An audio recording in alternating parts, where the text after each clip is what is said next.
नमस्कार, अपर्णाज लाईफस्टाईल आणि कुकिंग रेसिपीजमध्ये तुमचं स्वागत आहे।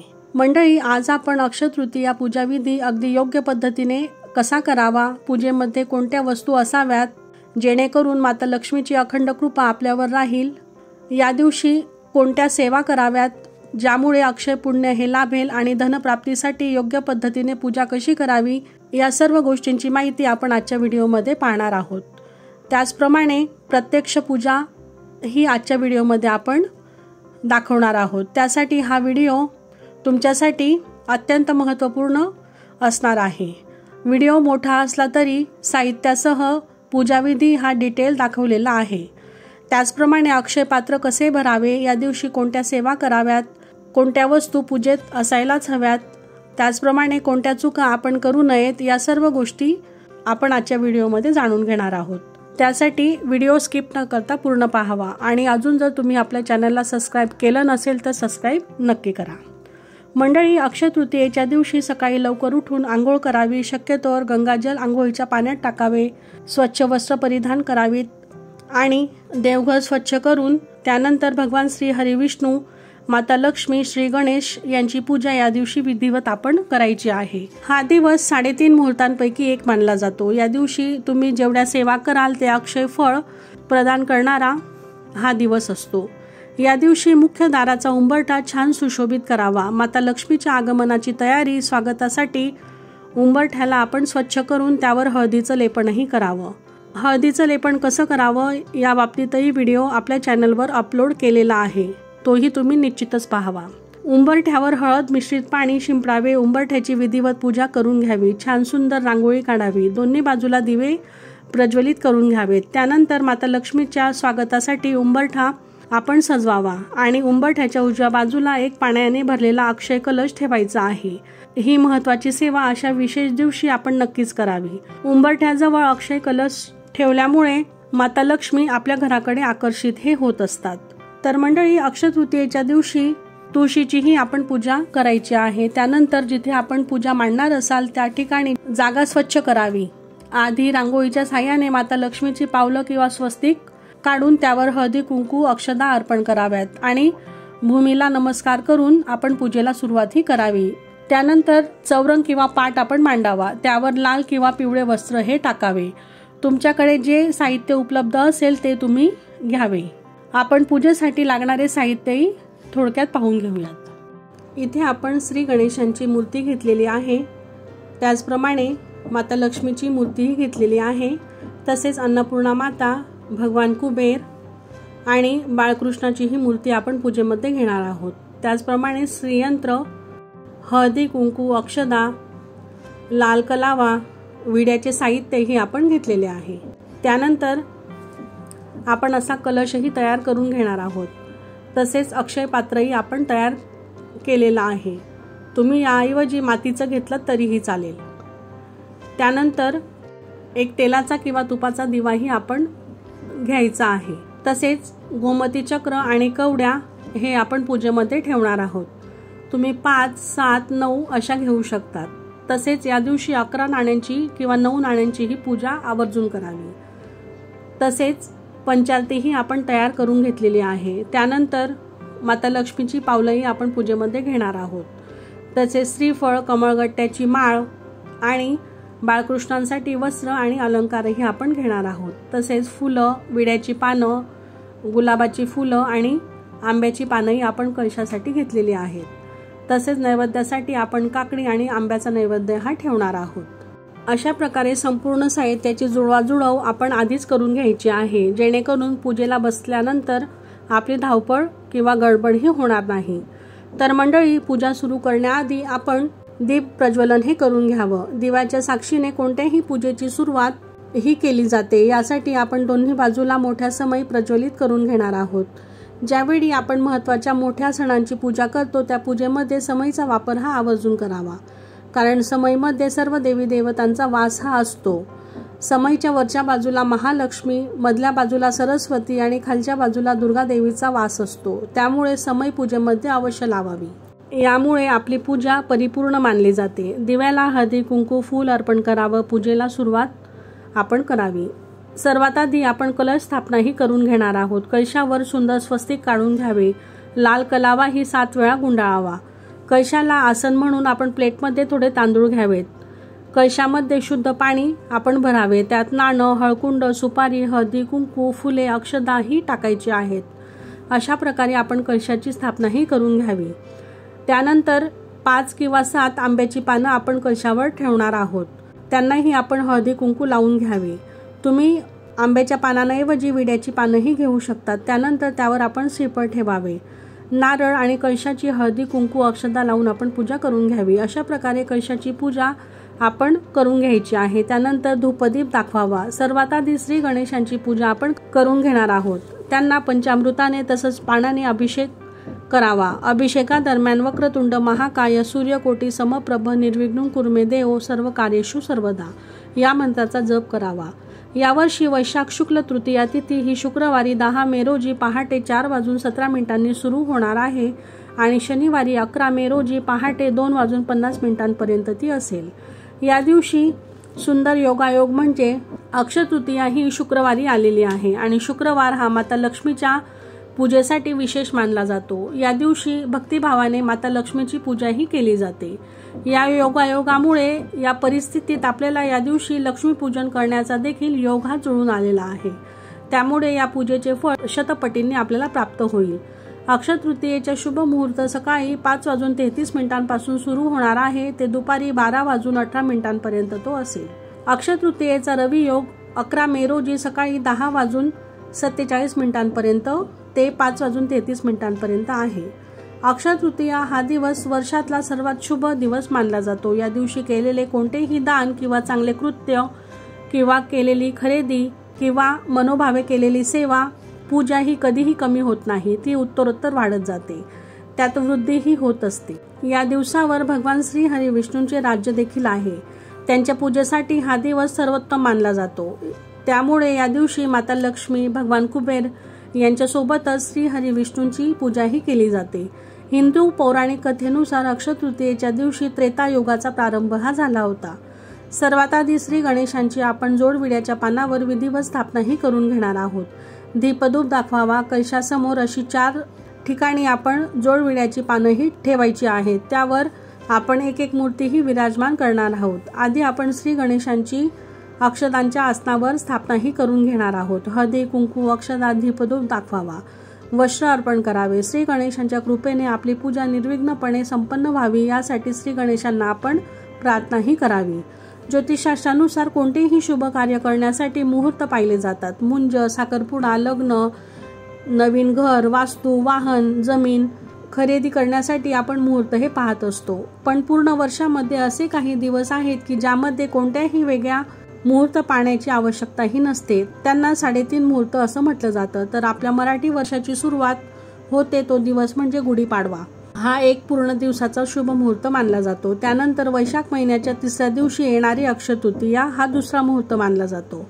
त्यानंतर दसरा हा 3रा मुहूर्त मानला जातो आणि दिवाळीचा पाडवा अर्धा दिवस मुहूर्त हा मानला जातो। असे मिळून 3.5 दिवस हे होतात। या दिवशी कोणतेही कार्य करताना मुहूर्त पाहण्याची आवश्यकताही नसते, एवढे हे दिवस शुभ हे मानले जातात, अशी धारणा पूर्वापार चालत आलेली आहे। 3.5 मुहूर्तांपैकी एक मुहूर्त म्हणजे अक्षय तृतीया। यानंतर आपण माता लक्ष्मीची विधिवत पूजाही करून घेणार आहोत। पंचामृताने त्याचप्रमाणे हळद आणि कुंकू मिश्रित पाण्याने आपण मातेला स्नान हे घालणार आहोत। कोणत्याही देवी देवतांना स्नान घालताना त्यांना ताम्हणात अक्षतांचे किंवा पाकळ्यांचे आसन आपण सुरुवातीला द्यावे, त्यामुळे कुठलेही दोष लागत नाही। देवी देवतांची मूर्ती कधीही आसनाशिवाय ठेवू नये। त्याचप्रमाणे या व्हिडिओमध्ये ज्या चुका पूजेदरम्यान आपल्या हातून होतात त्या कोणत्या कोणत्या आहेत ते देखील आपण जाणून घेणार आहोत, त्यामुळे घराला दोष लागणार नाही। मूर्तीवर सर्वात आधी स्नान घालताना स्वच्छ पाण्याने स्नान घालावे। त्यानंतर पंचामृताने तसेच हळद व कुंकू मिश्रित पाण्याने आपण स्नान घालावे। दीपधूप दाखवावा। त्यानंतर कपड्याने स्वच्छ पुसून जोडविड्याच्या पानावर आपण स्थापनाही करून घ्यावी। माता लक्ष्मीला हळदी कुंकू गंध अक्षता फूल अर्पण करावे। आपल्या हिंदू धर्मात माता लक्ष्मीला संपत्तीची देवी मानलं जातं। जे भक्त खऱ्या भक्तिभावाने पूजा करतात त्यांना सुख समृद्धी तसेच संपत्तीचे भंडार त्यांचे सदैव भरलेले असते। ज्या घरात माता लक्ष्मीचा वास असतो त्या घरात गरिबी कधीच राहत नाही। अक्षय तृतीया ही तिथी माता लक्ष्मीच्या पूजेसाठी विशेष मानली जाते. महालक्ष्मीची पूजा करताना आपल्या मुखामध्ये ओम महालक्ष्मी नमः किंवा महालक्ष्मी मातेचा गायत्री मंत्र आपण म्हणू शकतो. ओम महालक्ष्मीच्या विद्महे विष्णुपत्नीच्या धीमहि तन्नो लक्ष्मी प्रचोदयात किंवा महालक्ष्मीचा कमलात्मक मंत्र ओम श्री ही श्री कमलालये ओम प्रसिद्ध प्रसिद्ध श्री ही श्री ओम महालक्ष्मी नमः या मंत्राचा देखील तुम्ही जप करू शकता. हा अत्यंत प्रभावी मंत्र मानला जातो. किंवा तुम्ही यूट्यूबवर श्री सूक्त किंवा महालक्ष्मी अष्टकम देखील लावून घेऊ शकता. यानंतर भगवान श्री हरी विष्णूंची आपण पूजा करावी. त्यांची ही विधिवत पूजा करून जोडविड्याच्या पानावर स्थापनाही करावी. पूजेदरम्यान ओम नमो नारायणा किंवा ओम नमो भगवते वासुदेवाय या मंत्राचा जप आपण करावा. या दिवशी श्री विष्णू सहस्रनामाचा पाठही आवर्जून करावा. अक्षय तृतीया हा दिवस भगवान श्री हरी विष्णूंचा 6वा अवतार मानल्या जाणाऱ्या भगवान परशुराम यांचा जन्मदिवस देखील आहे. अक्षय तृतीयेला सत्ययुग संपून त्रेतायुगाचा आरंभ हा झाला होता. अक्षय तृतीयेच्या दिवशी श्री गणेशांनी महर्षी वेद व्यासांना महाभारताचे काव्य सांगण्यास सुरुवातही केली होती. त्यामुळे महाभारताच्या इतिहासात देखील अक्षय तृतीयेला अनन्यसाधारण असं महत्त्व आहे. याच दिवशी नरनारायण आणि हरिग्रीव यांचा जन्मही झालेला आहे. अशा प्रकारे श्री हरी विष्णूंची म्हणजे बाळकृष्णाची आपण जोडविड्याच्या पानावर स्थापनाही करणार आहोत. अष्टगंध पुष्प हळदी कुंकू अर्पण करावे. अक्षय तृतीयेला श्रीकृष्णांनी मित्र सुदामाचे दारिद्र्य संपवून त्यांना सधन व समृद्ध केलं होतं. त्यामुळे हा दिवस जीवनात समृद्धी व सुख देणारा मानला जातो. असं म्हटलं जातं की पृथ्वीवर या दिवशी गंगा अवतरल्या होत्या. त्यामुळे या दिवशी गंगा स्नानालाही विशेष महत्त्व आहे. अक्षय तृतीयेला माता अन्नपूर्णा देवींचा देखील जन्मदिवस साजरा केला जातो. त्यामुळे या दिवशी त्यांच्या पूजेला अनन्यसाधारण असं महत्त्व आहे. प्रत्येकाच्या घरात देवी अन्नपूर्णेची मूर्तीही असावी. तुमच्याकडे जर मूर्ती नसेल तर अक्षय तृतीयेच्या दिवशी तुम्ही नक्कीच याची खरेदीही करू शकतात. कारण ज्या घरामध्ये माता अन्नपूर्णेची पूजा होते त्या घरात सुख समृद्धी नांदते. अशा घरात धनधान्याची कधीही कमतरताही जाणवत नाही. घरात समृद्धीही प्रस्थापित होते. घरात शिजवले जाणारे अन्न सात्विक व रुचकर होते. दिवसेंदिवस त्यात वृद्धीही होत असते अशी मान्यता आहे. आणि घरातील सदस्यांचे आरोग्यही उत्तम राहते. त्यासाठी माता अन्नपूर्णेची विधिवत पूजा आपण या दिवशी करायलाच हवी. या दिवशी योगायोगाने शुक्रवार आलेला आहे. या दिवशी माता अन्नपूर्णेची पूजा केल्याने तिचा आशीर्वाद अक्षयपटींनी आपल्याला प्राप्त होईल. त्यासाठी या दिवशी प्रत्येक घरातील महिलेने आपलं स्वयंपाकघर हे स्वच्छ व लखलखीत करावं आणि गॅस शेगडीचीही पूजा करावी. त्यावर कुंकवाने स्वस्तिक काढावे. किचनच्या भिंतीवर कुंकवाने स्वस्तिक काढून त्याचीही विधिवत पूजाही करावी. म्हणजे स्वयंपाक करताना आपली नजर त्यावर जाईल आणि अन्न बनवताना आपले विचार सात्विक व शुद्ध राहतील.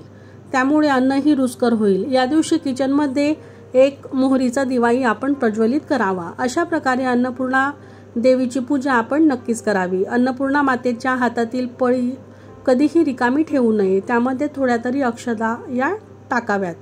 बऱ्याच महिलांकडून ही चूक होत असते. यामुळे घराला दोष लागतात. याची आपण विशेष काळजीही घ्यावी. यानंतर भगवान कुबेरांची विधिवत पूजा आपण करणार आहोत. पंचामृताने तसंच पाण्याने आपण अभिषेक करावा. ओम कुबेराय नमः या मंत्राचा जप आपण पूजेदरम्यान करायचा आहे. त्यानंतर जोडविड्याच्या पानावर त्यांची स्थापनाही करावी. अक्षय तृतीयेला भगवान कुबेरांनी माता लक्ष्मीची आराधनाही केली होती. म्हणून त्यांना देवांचा खजिनदार म्हणून नेमण्यात आले. त्यासाठी अक्षय तृतीयेला भगवान कुबेरांची विशेष पूजाही आवर्जून केली जाते. या दिवशी शुद्ध मनाने विधिवत पूजा केल्याने माता लक्ष्मी प्रसन्न होतात व सुखी वैवाहिक जीवनासाठी अनेकोत्तम आशीर्वाद ते प्रदान करतात. त्याचप्रमाणे लक्ष्मी मातेच्या कृपेने आपल्या घरात कधीही धन आणि समृद्धीची कमतरताही जाणवत नाही. आपल्या घरातील संपत्ती ही उत्तरोत्तर वाढत जाते. अक्षय तृतीयेला जव दान करणे किंवा खरेदी करणे खूपच शुभ मानले जातं. जव दान करणे हे सोनं दान करण्यासारखे मानले जाते. अक्षय तृतीयेला सोने खरेदीसोबतच जवही आपण खरेदी करावं. असं केल्याने तुमची संपत्ती नक्कीच वृद्धिगत होईल आणि माता लक्ष्मी प्रसन्न होतील. जर या दिवशी सोने खरेदी काही कारणास्तव तुम्हाला नाही करता आली तर चांदी तरी खरेदी करावी. अक्षय तृतीयेच्या दिवशी पाण्याने भरलेला माठ किंवा रांजण दान करणे हेही शुभ मानलं जातं. गरजू व्यक्तींना पाणी द्यावे. याने तहानलेल्याची तहान भागते आणि पुण्याची प्राप्तीही होते. पौराणिक मान्यतेनुसार ब्रह्मदेवांचा मुलगा अक्षय कुमाराचा जन्म वैशाख महिन्याच्या शुक्ल तृतीयेला झालेला होता, म्हणून या दिवसाला अक्षय तृतीया असं म्हटलं जातं. या दिवशी पितरांना पिंडदान केल्याने शुभफळ प्राप्त होतात आणि अक्षय आशीर्वादही मिळतात. या दिवशी पूर्वजांची सेवा केल्याने त्यांचे अनेकोत्तम आशीर्वाद आपल्याला मिळतात व आपले जीवन हे समृद्ध होते. तुमच्या घरात दीर्घकाळ आर्थिक संकट असेल तर अक्षय तृतीयेला पाणी, माठ, सातू, छत्री, पंखा, फळे, साखर इत्यादी वस्तूंचे दान आपण गरजूंना करावे. असं म्हटलं जातं की जे लोक अक्षय तृतीयेला या वस्तूंचे दान करतात त्यांच्या घरात लक्ष्मीचा अखंड वास हा राहतो आणि आर्थिक अडचणी कधीही त्यांना जाणवत नाही. या दिवशी श्रीयंत्राची पूजा देखील आपण आवर्जून करावी. तुमच्याकडे जर श्रीयंत्र नसेल तर नक्कीच तुम्ही अक्षय तृतीयेच्या दिवशी त्याची खरेदीही करू शकता. श्रीयंत्रावरही आपण पंचामृताने तसंच कुंकू मिश्रित आणि हळद मिश्रित पाण्याने अभिषेक करावा आणि त्यावर कुंकुमार्जनही आपण या दिवशी करावे. ही माता लक्ष्मीची आवडती सेवा मानली जाते. 16 वेळा श्री सूक्ताचा पाठही आपण करावा. ज्या घरात श्रीयंत्र असते त्या घरात माता लक्ष्मीचा अखंड वास असतो. श्रीयंत्र कधीही मोकळे ठेवू नये. त्याभोवती कमळगट्ट्याची माळही आपण ठेवावी, कारण आपण रोज श्रीयंत्राला 108 कमळे अर्पण करू शकत नाही. त्यामुळे कमळगट्ट्याची माळ ती 108 बियांपासून बनलेली असते. श्रीयंत्राला ती आपण अर्पण करावी.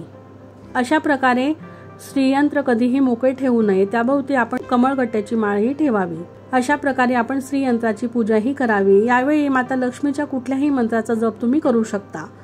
तसेच माता लक्ष्मीला अतिप्रिय कवड्यांचीही पूजा आपल्याला विधिवत करायची आहे. कवड्याही जर तुमच्याकडे नसतील तर अक्षय तृतीयेच्या दिवशी तुम्ही त्या नक्की घरी आणाव्यात. सोन्यापेक्षाही मौल्यवान त्या मानल्या जातात.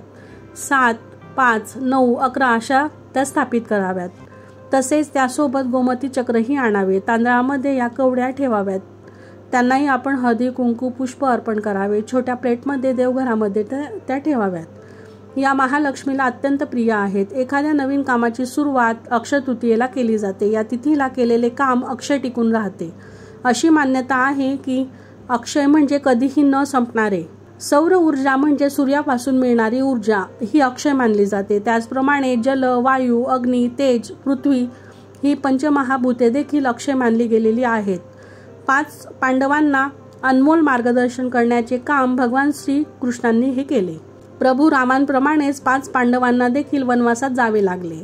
वनवासात येणाऱ्या असंख्य अडचणी विचारात घेऊन त्यांना होणारा त्रास कमी करण्यासाठी श्रीकृष्णाने त्यांना एक पात्र दिलं होतं. त्याला अक्षय पात्र म्हणून ओळखलं जातं. त्यामुळे वनवासादरम्यान 5 पांडवांना खाण्यापिण्याची कधीही चिंता वाटली नाही. म्हणून अक्षय तृतीयेला मोठ्या प्रमाणात दानधर्म हा केला जातो किंवा खरेदीही केली जाते. संपूर्ण वर्षभर कुटुंबाची भरभराट व्हावी त्यासाठी ही खरेदीही केली जाते. ज्या दिवशी पांडवांना अक्षय पात्र मिळालं तो दिवस म्हणजे अक्षय तृतीया. या दिवशी माता लक्ष्मी पूजनासोबतच अक्षय पात्राचीही पूजा करावी. एक मातीचे किंवा पितळाचा कलशही तुम्ही घेऊ शकता. तो अक्षतांनी भरावा किंवा कोणतेही धान्य जे तुमच्याकडे उपलब्ध असेल ते तुम्ही त्यामध्ये टाकावं. त्यावर घरातील सोने, पैसे हे ठेवावेत किंवा 11 नाणी तुम्ही ठेवू शकतात किंवा तुम्ही चांदीच्या वस्तूही ठेवल्यात तरीही चालेल. अशा प्रकारे आपण अक्षय पात्राची पूजा करावी आणि घरातील सोने, चांदी, धान्य यांची पूजा केल्याने शतपटींनी वाढ त्यामध्ये होत असते. ही पूजा आपल्याला अक्षय तृतीयेच्या दिवशी आवर्जून करायची आहे. त्यानंतर 11 नाण्यांची पूजा ही आपण करावी.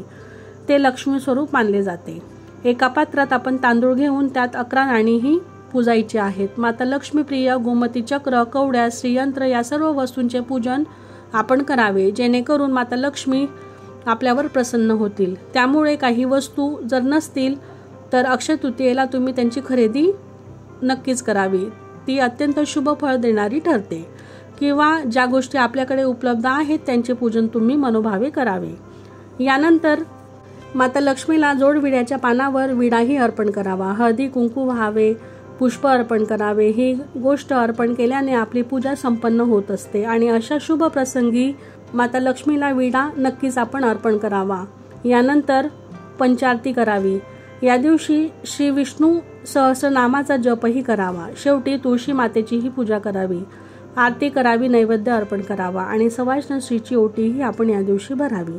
अक्षय तृतीयेला केलेले दान कधीही अक्षयाला जात नाही. यातून पुण्यप्राप्ती होते.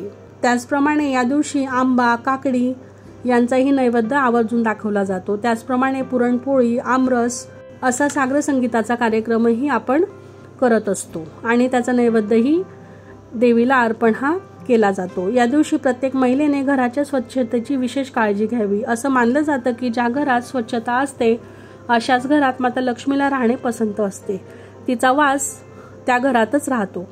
अक्षय तृतीयेच्या दिवशी घरातील वातावरण प्रसन्न ठेवावे किंवा घरात वादविवाद हे टाळावे। जिथं भांडण होतात तिथं माता लक्ष्मी राहत नाहीत, त्यासाठी घरात चांगले वातावरण प्रस्थापित करावे। कुटुंबातील सदस्यांमध्ये प्रेम असावे, एकमेकांमध्ये आदरभाव असावा। याशिवाय या दिवशी तामसिक अन्न टाळावे, मांसाहार करू नये। अक्षय तृतीयेला दान, त्याचप्रमाणे लक्ष्मीची पूजा या चांगल्या कार्यांचे पुण्यफळ अक्षयपटींनी आपल्याला प्राप्त होते। परंतु या दिवशी चुकीची कामं अजिबात करू नये, त्यांचे परिणाम नक्कीच आपल्याला आयुष्यभर हे सहन करावे लागतात। म्हणून चुकीच्या कामांपासून या दिवशी प्रकर्षाने दूर राहावे। सर्वात शेवटी धूप आणि कापूर आरती आपण करावी। या दिवशी अखंड दिवा हा तेवत आपण ठेवायचा आहे। त्याचप्रमाणे संध्याकाळी कापूर आरती आवर्जून करावी, कारण यामुळे आपल्या घरातील नकारात्मक ऊर्जाही दूर होते आणि सायंकाळी माता लक्ष्मीचे आगमन आपल्या घरामध्ये होते। आणि मंडळी, या दिवशी कोणते उपाय करावेत याबद्दलचा डिटेल व्हिडिओ लवकरच आपल्या चॅनलवर अपलोड हा केला जाईल, तोही तुम्ही नक्की पाहावा। तर मंडळी, आजच्या व्हिडिओमध्ये अक्षय तृतीयेच्या दिवशी योग्य पद्धतीने पूजा कशी करावी, त्याचप्रमाणे कोणत्या कोणत्या वस्तू आपण पूजेमध्ये ठेवाव्यात आणि कोणत्या सेवा, कोणते मंत्र यांचे आपण पठण करावे, ही संपूर्ण माहिती आपण जाणून घेतलेली आहे। तर कसा वाटला तुम्हाला आजचा व्हिडिओ, आजची माहिती कमेंट करून नक्की सांगा आणि अशाच माहितीपूर्ण व्हिडिओसाठी चॅनलला सबस्क्राईब नक्की करा। आणि तुमचे काही प्रश्न असतील तर ते तुम्ही कमेंटमध्ये विचारू शकता। श्री स्वामी समर्थ।